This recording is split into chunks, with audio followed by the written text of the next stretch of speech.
कभी प्राचीन तक्षशिला नगरी में आदित्य नाम का एक युवक रहता था। वह विद्वान, परिश्रमी और ईमानदार था, लेकिन जीवन ने उसे ऐसी परिस्थितियों में डाल दिया था कि उसका आत्मविश्वास टूट चुका था। पिता का देहांत हो गया, व्यापार में नुकसान हुआ और मित्रों ने भी पीठ दिखा दी। हर दिन उसके मन में यही सवाल उठता, क्या अब मेरा जीवन ऐसे ही दुख में बीतेगा? एक दिन आदित्य ने तय किया कि वह चाणक्य गुरु से मिलने जाएगा, जिनके ज्ञान की चर्चा दूर दूर तक थी। वह तक्षशिला विश्वविद्यालय पहुंचा, जहां चाणक्य अपने शिष्यों को नीतिशास्त्र सिखा रहे थे।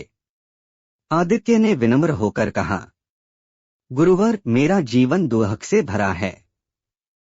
सब कुछ खो दिया है। बताइए, मैं इन दुखों से कैसे बाहर निकलूं? चाणक्य मुस्कराए और बोले, वत्स, दुख से बाहर आने के लिए मनुष्य को 5 बातें कभी नहीं भूलनी चाहिए। इन्हें अपना लोगे तो जीवन फिर से खिल उठेगा। पहली बात, दुख स्थायी नहीं होता। चाणक्य ने कहा, आदित्य, यह मत भूलो कि दुख और सुख दोनों ही अस्थायी हैं। जैसे दिन के बाद रात आती है, वैसे ही हर दुख के बाद सुख अवश्य आता है। मनुष्य की सबसे बड़ी भूल यह होती है कि वह दुख को स्थायी मान लेता है। उन्होंने अपने शिष्य से पूछा, क्या तुमने कभी वर्षा देखी है? आदित्य बोला, हाँ गुरुदेव। चाणक्य बोले, वर्षा कितनी भी तेज क्यों न हो, सूरज अंततः बादलों को चीरकर निकल ही आता है। इसी तरह जब तुम दुख में डूबे हो तो याद रखो, तुम्हारा सूरज फिर से उगेगा। उनकी बातें सुनकर आदित्य के चेहरे पर पहली बार हल्की मुस्कान आई। दूसरी बात, कर्म ही दुख का उपचार है। चाणक्य ने आगे कहा, वत्स, आलस्य और निराशा दुख को बढ़ाते हैं। जो व्यक्ति कठिनाइयों में भी कर्म करना नहीं छोड़ता, वही दुख से बाहर आता है। यदि नाविक तूफान के डर से चप्पू छोड़ दे तो नाव डूब जाएगी। उन्होंने उसे एक उदाहरण दिया, जब मुझे नंद वंश ने तक्षशिला से निकाल दिया था, तब मैंने हार नहीं मानी। मैंने वही अपमान अपनी शक्ति बना लिया और उसी से चंद्रगुप्त जैसे राजा को तैयार किया। यदि मैंने तब कर्म छोड़ दिया होता, तो आज भारत स्वतंत्र न होता। आदित्य को लगा जैसे किसी ने उसके अंदर फिर से ऊर्जा भर दी हो। उसे एहसास हुआ कि अपने दुख से लड़ने का एकमात्र तरीका है कार्य करना। तीसरी बात, परिस्थिति नहीं, दृष्टिकोण बदलो। चाणक्य ने तीसरी बात समझाई, मनुष्य के जीवन में दुख का कारण कभी कभी परिस्थिति नहीं होती, बल्कि उसकी सोच होती है। जो व्यक्ति कठिनाइयों को अवसर की तरह देखता है, वही विजेता बनता है।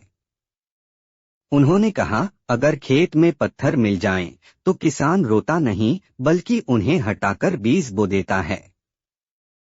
तुम्हें भी अपने भीतर की दृष्टि बदलनी होगी। हर समस्या में एक सीख छिपी होती है, बस उसे पहचानना सीखो। आदित्य ने सोचा, शायद मेरे जीवन की ये कठिनाइयां मुझे किसी बड़ी सफलता के लिए तैयार कर रही हैं। उसके मन में पहली बार उम्मीद की किरण जगी। चौथी बात, बुरे समय में खुद पर विश्वास रखो। चाणक्य बोले, वत्स, जब पूरा संसार तुम्हारे खिलाफ लगे, तब भी खुद पर भरोसा रखो, क्योंकि वही तुम्हारा सबसे बड़ा हथियार है। जो अपने आप पर विश्वास खो देता है, वह संसार में कहीं टिक नहीं सकता। उन्होंने एक कथा सुनाई, जब चंद्रगुप्त छोटा था, तब सब उसे अनाथ और गरीब कहते थे, पर मैंने उसमें एक योद्धा देखा। उसने खुद पर विश्वास किया और वही विश्वास उसे सिंहासन तक ले गया। चाणक्य ने आदित्य से कहा, तुम्हारे अंदर भी वही शक्ति है। बस खुद से कहना शुरू करो, मैं कर सकता हूँ। जब यह वाक्य हृदय से निकलता है, तो संसार की कोई शक्ति तुम्हें रोक नहीं सकती। पांचवी बात, दूसरों को दोष देना बंद करो। चाणक्य ने गंभीर स्वर में कहा, दुख का सबसे बड़ा कारण यह है कि मनुष्य अपने कष्टों के लिए दूसरों को दोष देता है। जब तक तुम दूसरों को दोष देते रहोगे, तब तक अपने जीवन की जिम्मेदारी नहीं ले पाओगे। उन्होंने कहा, यदि तुम कहो कि मेरी तकलीफें परिस्थितियों ने दी हैं, तो तुम परिस्थितियों के गुलाम बन जाओगे। पर यदि कहो कि मैंने अपनी गलती से सीखा है, तो तुम अपने भाग्य के निर्माता बन जाओगे। आदित्य ने सिर झुका लिया। उसे महसूस हुआ कि अब तक वह अपने असफल जीवन के लिए भगवान, समाज और किस्मत को दोष देता रहा था। अब वह तय कर चुका था, वह अपने जीवन की जिम्मेदारी खुद उठाएगा। कुछ महीनों बाद वही आदित्य जो कभी टूट चुका था, अब एक सफल व्यापारी और आदरणीय व्यक्ति बन गया। लोग कहते, उसकी किस्मत बदल गई।